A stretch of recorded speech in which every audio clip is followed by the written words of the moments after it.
ಫಡ್ನವೀಸ್ ಮುಖ್ಯಮಂತ್ರಿಯಾಗಲು ಶಿಂದೆ ಒಪ್ಪಿಗೆಯನ್ನು ಕೊಟ್ಟಿದ್ದಾರೆ ಅನ್ನೋದು ಕೂಡ ಗೊತ್ತಾಗ್ತಾ ಇದೆ.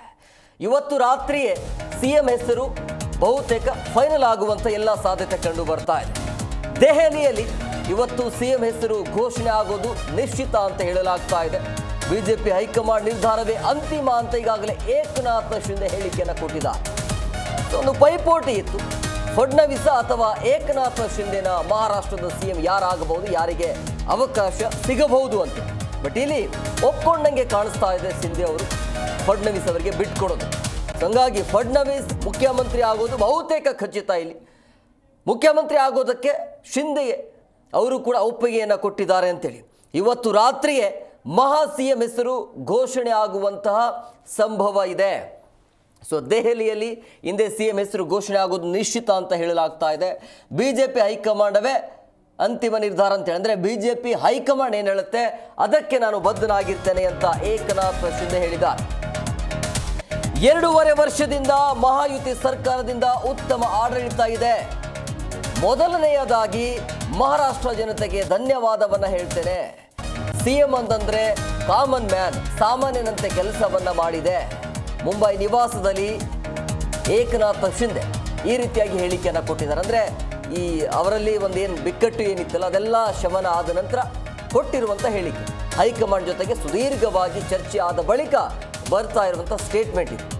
2.5 ವರ್ಷ ಅಂದರೆ 2 ವರ್ಷ 6 ತಿಂಗಳು, ಅಲ್ಲಿ ತನಕ ಸುಮಾರು 2.5 ವರ್ಷಗಳ ಕಾಲ ಮಹಾರಾಷ್ಟ್ರದ ಆಡಳಿತ ಇದೆಯಲ್ಲ ಅದೆಲ್ಲವೂ ಕೂಡ ಉತ್ತಮ ಆಡಳಿತವನ್ನು ಕೊಟ್ಟಿದ್ದೇನೆ. ಮೊದಲನೆಯದಾಗಿ ಮಹಾರಾಷ್ಟ್ರ ಜನತೆಗೆ ಧನ್ಯವಾದವನ್ನು ಹೇಳ್ತೀನಿ. ಸಿಎಂ ಅಂತಂದರೆ ಕಾಮನ್ ಮ್ಯಾನ್, ಸೊ ಸಾಮಾನ್ಯನಂತೆ ನಾನು ಕೆಲಸವನ್ನು ಮಾಡಿದ್ದೇನೆ ಅಂತ ಮುಂಬೈ ನಿವಾಸದಲ್ಲಿ ಏಕನಾಥ್ ಶಿಂದೆ ಈ ರೀತಿಯಾಗಿ ಹೇಳಿಕೆಯನ್ನು ಕೊಟ್ಟಿದ್ದಾರೆ. ಹೈಕಮಾಂಡ್ ಅವರ ಒಂದು ಹೇಳಿಕೆ ಅಥವಾ ಅವರ ಮನವಿಗೆ ಸ್ಪಂದಿಸುವಂಥ ಕೆಲಸವನ್ನು ಮಾಡಿದ್ದಾರೆ. ನಾನು ಮುಖ್ಯಮಂತ್ರಿ ಎಂದು ಭಾವಿಸಿಲ್ಲ, ಹಾಗೆ ನಡೆದುಕೊಳ್ಳಲಿಲ್ಲ. ಪ್ರಧಾನಿ ನರೇಂದ್ರ ಮೋದಿ ಅವರಿಗೂ ಕೂಡ ಗೆಲುವಿಗೆ ಧನ್ಯವಾದವನ್ನು ಹೇಳ್ತೀನಿ. ಅಭಿವೃದ್ಧಿ ಮತ್ತು ಯೋಜನೆಯ ನೋಡಿ ಮತದಾರರ ಬೆಂಬಲಿಸಿದ್ದಾರೆ. ಮುಂಬೈ ನಿವಾಸದಲ್ಲಿ ಹಂಗಾಮಿಸಿ ಏಕನಾಥ್ ಶಿಂದೆ ಈ ರೀತಿಯಾಗಿ ಹೇಳಿಕೆಯನ್ನು ಕೊಟ್ಟಿದ್ದಾರೆ. ಅಂದರೆ ಇಲ್ಲಿ ಬಹುತೇಕವಾಗಿ ಏಕನಾಥ್ ಶಿಂದೆ ಸಿಎಂ ಆಗೋದಿಲ್ಲ ಅನ್ನೋದು ಕನ್ಫರ್ಮ್ ಆಗಿ ಗೊತ್ತಾಗಿದೆ. ಅವರ ಸ್ಥಾನವನ್ನು ಈಗ ಬಿಟ್ಟುಕೊಡ್ತಾರೆ. ಈಗ ಸಿಎಂ ಯಾರು ಅಂತಂದರೆ ಫಡ್ನವೀಸ್ ಅವರಿಗೆ ಅವಕಾಶ ಇದೆ ಅನ್ನೋದು. ಯಾಕೆಂದರೆ ಬಿಜೆಪಿನ ಅತಿ ಹೆಚ್ಚು ಸ್ಥಾನವನ್ನು ಅಲ್ಲಿ ಗೆದ್ದುಕೊಂಡಿರುವಂಥದ್ದು. ಹಂಗಾಗಿ ದೇವೇಂದ್ರ ಫಡ್ನವೀಸ್ ಅವರಿಗೆ ಬಹುತೇಕ ಇಲ್ಲಿ ಸಿಎಂ ಸ್ಥಾನ ನೀಡೋದು ಬಹುತೇಕ ಖಚಿತ ಆಗಿದೆ. ಉಳಿದಿರುವಂಥ ಡಿ.ಸಿ.ಎಂ ಸ್ಥಾನವನ್ನು ಏಕನಾಥ್ ಶಿಂದೆ ಅವರು ವಹಿಸಬಹುದು. ಕಳೆದ ಬಾರಿ ಏಕನಾಥ್ ಶಿಂದೆ ಅವರು ಸಿಎಂ ಆಗಿದ್ದಾಗ, ಮೈತ್ರಿ ಇದ್ದಾಗ ದೇವೇಂದ್ರ ಫಡ್ನವೀಸ್ ಅವರಿಗೆ ಡಿ.ಸಿ.ಎಂ ಸ್ಥಾನ ಕೊಳ್ಳಾಗಿತ್ತು. ಬಟ್ ಈಗ ಅದೇ ಹಂಗೆ ಆಗತ್ತೆ. ಈಗ ದೇವೇಂದ್ರ ಫಡ್ನವೀಸ್ ಅವರು ಸಿಎಂ ಆಗ್ತಾರೆ, ಬಹುಶಃ ಇವರಿಗೆ ಒಂದು ಉತ್ತಮ ಸ್ಥಾನ ಡಿ.ಸಿ.ಎಂ ಸ್ಥಾನವನ್ನು ಕೊಡಬಹುದು. ಆ ರೀತಿಯ ಚರ್ಚೆಗಳು ಆಗ್ತಾ ಇದೆ. ಯಾಕೆ ಬಿ ಜೆ ಪಿಗೆ ಬಿಟ್ಕೊಡಬೇಕು ಅಂತಂದರೆ ಬಿ ಜೆ ಪಿಯಲ್ಲಿ ಈ ಬಾರಿ ಮಹಾರಾಷ್ಟ್ರದಲ್ಲಿ ನಿರೀಕ್ಷೆಗಿಂತ ಹೆಚ್ಚು ಸ್ಥಾನ ಬಂದಿದೆ. ಹಾಗಾಗಿ ಈಗ ಈ ಏಕನಾಥ್ ಶಿಂದೆ ಅವರು ಇಲ್ಲ ನನಗೆ ಸಿಎಂ ಬೇಕೇ ಬೇಕು ಅಂತ ಹೇಳಿದ್ರೆ ಅವ್ರನ್ನ ಬಿಟ್ಟು ಕೂಡ ಬಿ ಜೆ ಪಿಯಲ್ಲಿ ಸರ್ಕಾರವನ್ನು ರಚನೆ ಮಾಡಬಹುದು. ಹಂಗಾಗಿ ಏಕನಾಥ್ ಶಿಂದೆ ಮಾತನಾಡೋಂಗಿಲ್ಲ. ಇಲ್ಲಿ ಬಿ ಜೆ ಪಿ ಏನು ಹೇಳ್ತಾ ಅದನ್ನೇ ಕೇಳಬೇಕು. ಇತರೆ ಅದರ್ಸನ್ನು ಇಟ್ಕೊಂಡು ಸಿಎಂ ರಚನೆ ಮಾಡೋದಕ್ಕೆ ಅವಕಾಶ ಇದೆ ಬಿ ಜೆ ಪಿಗೆ. ಹಾಗಾಗಿ ಇಲ್ಲಿ ಬಿ ಜೆ ಪಿಯ ನಾಯಕನೇ ಸಿಎಂ ಆಗ್ತಾರೆ. ಮಹಾರಾಷ್ಟ್ರದಲ್ಲಿ ಸರ್ಕಾರ ರಚನೆಗೆ ಅವರಿಗೆ ಸಮಸ್ಯೆ ಇಲ್ಲ, ಗೊಂದಲ ಕೂಡ ಇಲ್ಲ.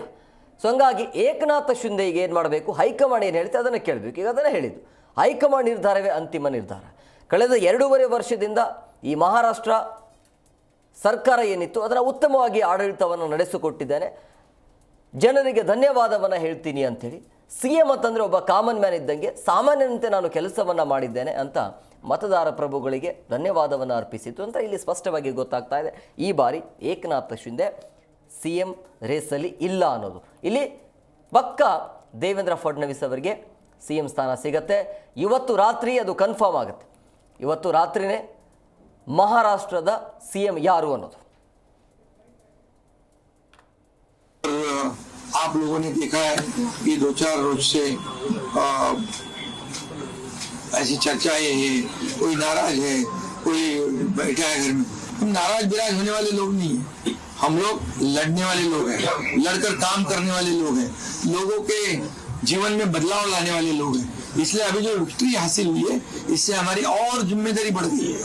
इसलिए महायुति और तेजी से काम करेगी और केंद्र सरकार और राज्य सरकार मिलकर बहुत आगे बढ़ेंगे और निश्चित रूप से इस महायुति की सरकार स्थापित होगी।